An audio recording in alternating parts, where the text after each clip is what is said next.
Welcome to The Secret Truth. I'm George Butler. We're going to be playing an excerpt of Drscottmasson at a Christian conference about 7 years ago.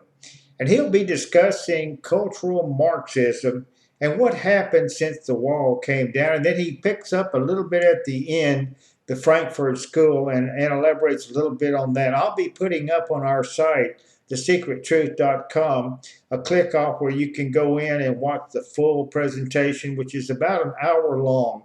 But here we go with Dr. Scott Masson, and this is excellent insight into and bringing us up to date and bringing up Antonio Gramsci too as a very, very influential person early on in attacking Western culture. So here we go with Dr. Scott Masson. I hope you enjoy it. An academic by the name of Francis Fukuyama wrote a little essay a few months after the fall of the Berlin Wall in 1989. It was called The End of History. Talk about an arrogant title. The End of History. And he rather triumphalistically prophesied that, and I quote, "What we may be witnessing is not just the end of the Cold War or the passing of a particular period of post-war history, but the end of history as such. That is, the end point of mankind's ideological evolution and the universalization of Western liberal democracy as the final form of human government." End quote. 2 years later, syndicated columnist George Will, many of you know him, pronounced in Newsweek that the 60s are dead. And it is absolutely true that as a unified political movement, the new left of the 1960s and the 70s collapsed along with the communists. But they never went away. They remained active, particularly in the learning institutions, in the universities. And they radicalized, and even, to use a metaphor, they metastasized in the form of special interest groups. Some of their influence, like political correctness, a term that you will know, was already in evidence when I was in school, in university rather, in the 1980s. But that influence expanded, if anything. So if I use words like multiculturalism, tolerance, reproductive rights, political correctness, safe sex, safe schools, inclusive schools, diversity, sensitivity training, and even today's topic, social justice, we'll all recognize a vague connection with the politics of the left. But we'll also recognize that every political party of every political stripe, even those that identify themselves with conservatives, are not going to distance themselves from those things. And we won't, but on the other hand, we won't be able to point to a single thinker who's brought those into our vocabulary. And we're not going to want to distance ourselves from them as if this were a problem, because we want to stand for diversity and safe sex and inclusion and tolerance and so forth. But what I want to submit to you then this morning is that the cultural values embedded in these phrases are really simply expressions of a very complex and broad-ranging ideology called cultural Marxism. Cultural Marxism. Now, cultural Marxism, unlike its better-known political and economic counterpart, lasted well beyond the collapse of the communist political entities. And to some extent, it accelerated its advance precisely because it was believed in the West that communism had ceased to be a threat. After the Soviet Union fell, the threat was gone of communism. But it has made those advances precisely because those who call themselves conservatives, I'm not just speaking of Christians here, but that sort of sense of conservative politics, they've continued to act as if communism had only ever taken the form of a political and economic movement. And that what distinguished the East and the West had nothing to do with the cultural structures that presupposed and encouraged the Christian faith and the centrality of the family. So we could ignore the arts, the education system, the welfare agencies, the health care system. These were all matters of common ground. They weren't a matter of culture. They weren't really a matter of dispute. In other words, though, what it is because culture has long been seen to be, at best, a secondary matter, a matter of private opinion, not a matter of the public good that this has advanced. Christians have been far too easily influenced, this is my analysis of this, far too easily advanced by a very anti-Christian Enlightenment philosopher by the name of David Hume. Now, others followed in his wake, but David Hume is probably the originator of the thought of what we call the fact-value distinction. I'll summarize it very briefly. Science is objective because it deals with facts. It deals with the realm of fact. Its findings are objective. We can not dispute its findings precisely because they are scientific. Whereas the arts, and we include religion under that category, the Christian faith, is entirely subjective because it deals with values, which have been accepted as true, but really they're just a matter of private opinion. They're not a matter of objective verification. Now, the reason I say that this distinction that Hume introduces between a fact on the one hand that science talks about and a value on the other hand that the arts and ethics and religion deals with is absurd is because that distinction is clearly a value judgment itself. Right?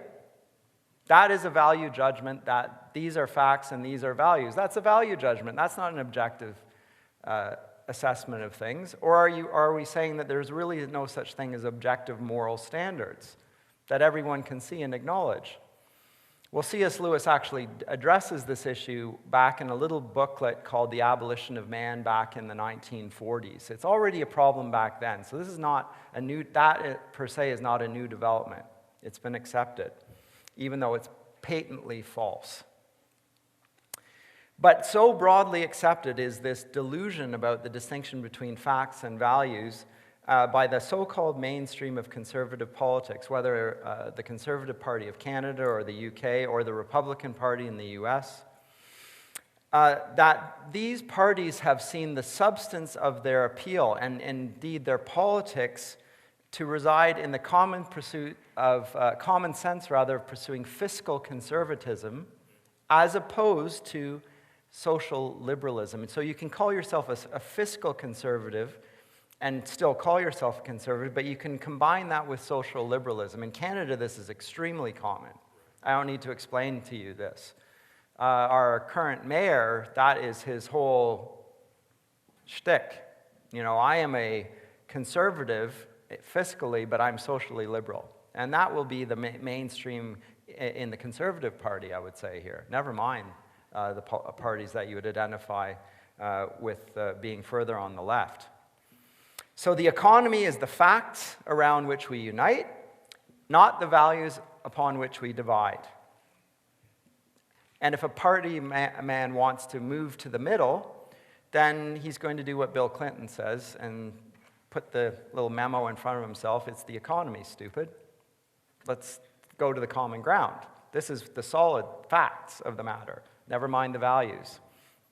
Now, this is what is called the reasonable position of compromise, even if it actually entails the very same godless materialism that Karl Marx assumed. It's the exact same thing, same philosophy. One's a little more communitarian, the other's a little more individualistic, but basically they regard the facts to be economic about life. That's the only thing that is a fact. And what this has meant is that even some Christians have sought to avoid the social issues in the name of being reasonable.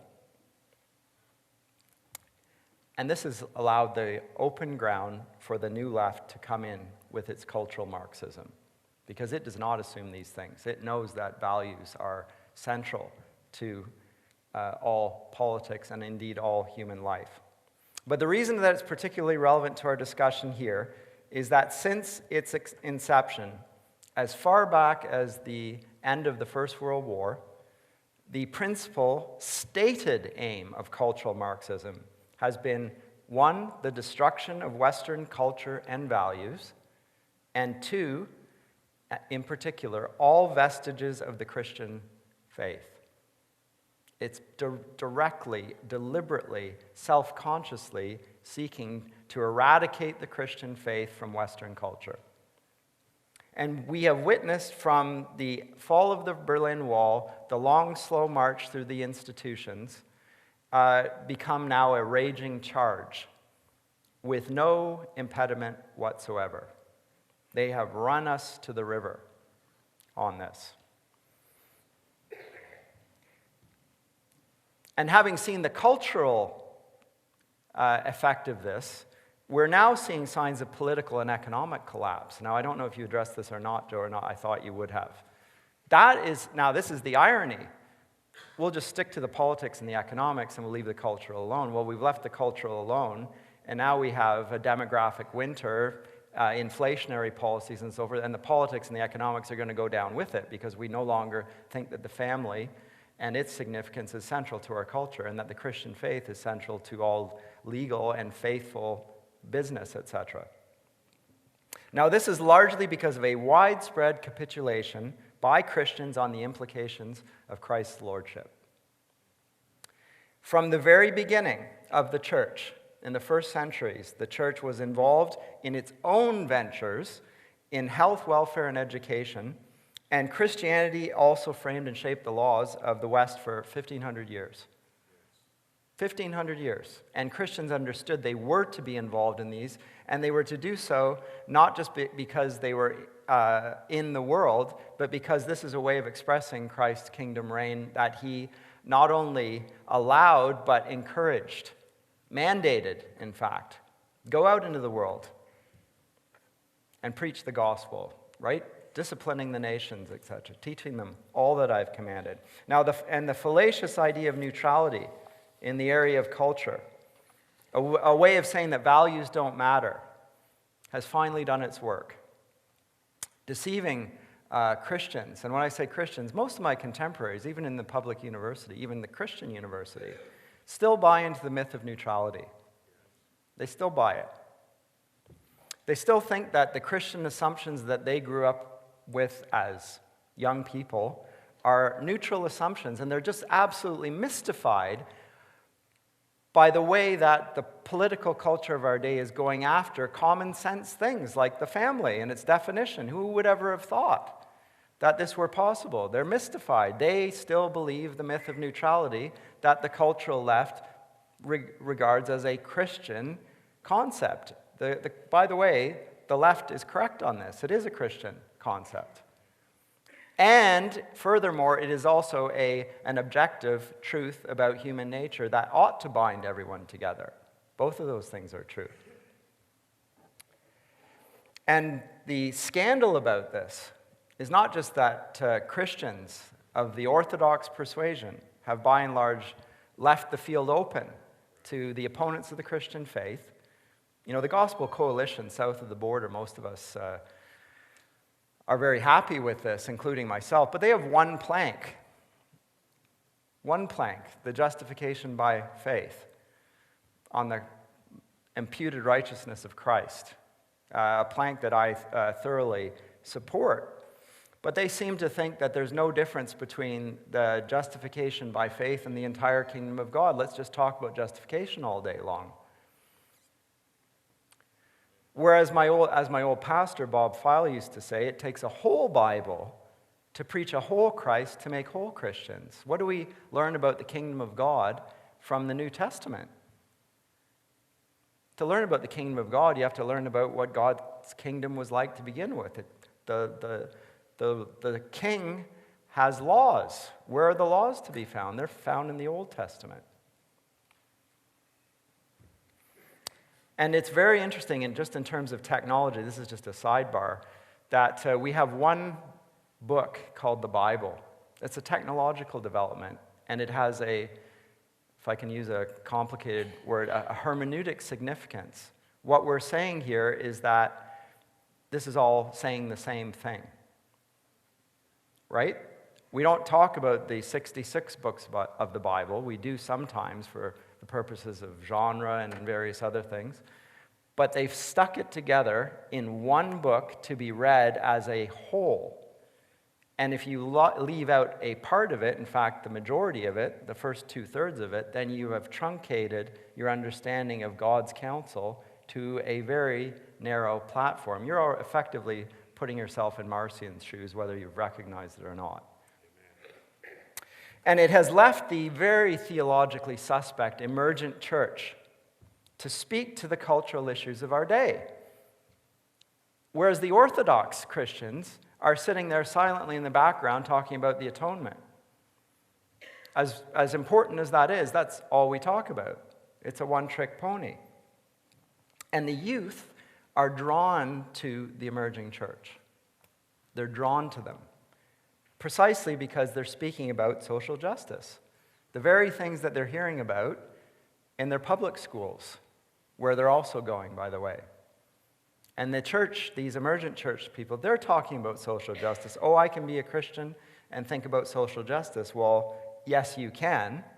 But what the emerging church is calling social justice is not what the Bible calls social justice. We'll hear more about that this afternoon. But the vacuum on the matter of justice has been left to the cultural Marxists, and they have wholly inverted Christ's kingdom values, which is the ground of all freedom. All shalom is in Christ's kingdom being here on earth as it is in heaven.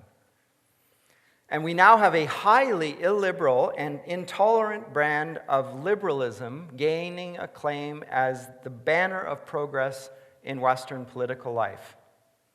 I mentioned Justin Trudeau. He openly, proudly exclaimed, "Here's where I stand on this issue." What alarmed me wasn't just how radical the statement was, it was that he wasn't publicly denounced for it. By the middle. Where's the middle? He's the Liberal Party, he allegedly stands for the middle anyway. As we say, he would have kept, his father would have been out of his political party. Where's the middle? Furthermore, it's obvious that the official policies of inclusion are quite shamelessly restricting the freedom of speech and religion of Christians in the public square. We're seeing that right now in Trinity Western University, right? You're aware of this. Even though the freedom of expression and of religion are fundamental rights in the Canadian Charter of Rights and Freedoms, put together by Pierre Trudeau, by the way, 1982, for those of you who are a bit younger. Those are the first rights right there. They're fundamental rights. Well, they're being abrogated by our political culture now. Now, what is happening here is we are entering a new age of fundamentalism. This is a new fundamentalism. Now, it is symptomatic of the problem that it's not being called fundamentalism. Because we, of course, if we're inclusive and tolerant, then we're not going to call ourselves fundamentalists. It's because that's our confirmation bias. You know, we stand for everything. But the contradictory evidence that we are in a fundamentalist age, a new fundamentalist age, is incontrovertible. If they were just superficial accommodations, well, we're just going to include gays in marriage. We're going to include other genders besides the two that we see connected with biological sex. If these were just superficial accommodations, they could not possibly displace fundamental rights in our law and political practice. But they are doing so, and they're being accepted politically so, and the law societies of Canada or the provinces are fighting against charter rights in the name of the new fundamentals. You can't replace a fundamental with a superficial thing. It has to be a new fundamental. Does that make sense? You can't abrogate a fundamental right with just a superficial accommodation. You have to regard this as more fundamental. And only a new and contradictory fundamental can do that, and the fundamental character of that new fundamental is to eradicate the freedoms of the West, which is the explicit aim of cultural Marxism all along.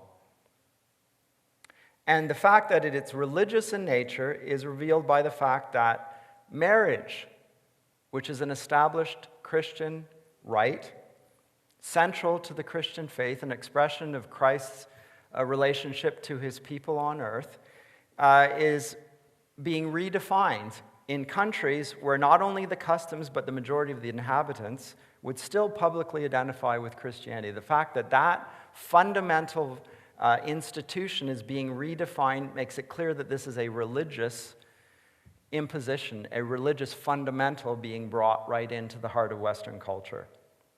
And where they do dissent, Christians are being conspicuously punished. You know this. It's in the media all the time. You're fearful of it yourself. I don't want to speak out, or somebody's going to take me to a human rights tribunal. What is the human right? What is the human? How do you define the human? To my mind, any discussion of social justice needs to deal with the influence of cultural Marxism, so let's talk about that a bit more, because I think it is new to most of us, and that's what I'm here to talk about. Now, I think most people know that Marx and his followers predicted that the proletariat, which is the working classes, would, because of the economic conditions, eventually revolt against the factory owners, and they would seize the means of production for themselves in a violent political revolution against the what they called the reactionary bourgeoisie. And Marx predicted, and his followers predicted, the next big conflict, the next big world war, that's when it's going to happen. But much to the chagrin of the Marxists, in the First World War, the war happened. But the revolution didn't, except in the Soviet Union, Russia at the time. When the First World War broke out, working men lined up in their millions, in fact, to fight against their country's enemies. They didn't say, this is the time for the working people to revolt against their masters. They said, we are opposed to this, and we're going to stand working class with the aristocracy, with the kings, etc. We're one. We're with you. Didn't spread. This led to a great deal of soul-searching among the Marxists. Some continued to try and promote political and economic Marxism and Leninism. They posed a direct threat to the West. We recognize that. That's the Soviet Union. That's communist China. They were a political, military, economic threat. No doubt about that. But the indirect threat was far greater and far more pernicious. Now, there are two men that I want to name that will probably be new to you who are important in this. One was named Antonio Gramsci of Italy. The other was Georg Lukács of Hungary. They concluded that the Christianized West stood in the way of worldwide communism. It was the Christian faith that was the obstacle to the workers overthrowing their masters. And the social justice that Marxism represented, the obstacle was Christianity. And Gramsci noted that Christianity had been dominant in the West for 2 millennia. It wasn't just that the bourgeoisie, the middle classes, the property were tied to the church, and that its teaching was interwoven through Western law and political structures. He noted it had even corrupted the mindset of the working man. They didn't even recognize that the middle classes and the aristocracy were their enemies. And he said that it was the Christian worldview, not his words, mine there, infused throughout the West that would have to be subverted. So he and the cultural Marxists that followed him concluded that the West would have to be de-Christianized, not by revolution, but more slowly through what he termed a long, slow march through the institutions, so as to fundamentally rework the culture and turn it against the Christian faith. Now, according to the cultural Marxists, every formative cultural institution, starting with the traditional family, but including schools, the media, the arts, civic organizations, the legal profession, the healthcare profession, the welfare agencies, the methodology of every academic discipline, the understanding of human nature, even the churches themselves, should be brought on board with the project of the cultural Marxists. And they have been working at it for 70 years now, not 80. And in order for communism to be realized, the Christian roots of the West would have to be systematically uprooted and its institutions transformed, so that they may realize what Friedrich Nietzsche first called the transvaluation of all values. So let me explain what I mean by that phrase. So what Christianity exalted must become deplorable. What Christianity deplored must be exalted and publicly celebrated. It must become a matter of pride, what was considered to be disgusting and degrading. So what Christianity exalted, marriage, must become deplorable. What Christianity deplored must be exalted. Furthermore, Marxist proletariat would also have to be reimagined. It's not just the working man. The working man was too much tied to the natural family, a Christian institution. Gramsci argued that we need to expand our base here, that we need to have a new proletariat. Well, let's include criminals, women, and racial minorities. Funny alliance there. And the even more influential Hungarian writer, Georg Lukács, agrees with him through a program of what he called cultural terrorism, introduced radical sex education into Hungarian schools. Lukács recognized that by attacking Christian sexual ethics, he would undermine the family, and with it, the Christian faith. So he organized sex lectures with graphic illustrations, instructing the youth in what he called free love, sound familiar, before the 60s, as well as teaching them to mock Christian sexual morality and monogamy, as well as to rebel against their parents' authority and that of the church. Taught in the schools, the state schools. And he simultaneously ridiculed parents and his country's priests through a propaganda blitz. Now, the effectiveness of this strategy has been amply documented in a book by Mary Eberstadt called How the West Really Lost God, which talks about the combination of the attack on the family with the attack on the Christian faith has proved to be so decisive. It used to be in 19th century liberalism, they went after Christian doctrine. Didn't work. It worked amongst the theological liberals. They were already gone anyway. It didn't change things, though. What changed things was when they broke the family apart. And then the attacks on liberalism on theology go with it. And that is why Christianity is perhaps becoming, against the historical precedent, interestingly here, more of a middle-class phenomenon in our day.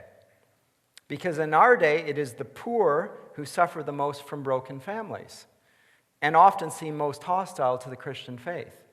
And the left, in its politics, goes to those people and say, we stand for you.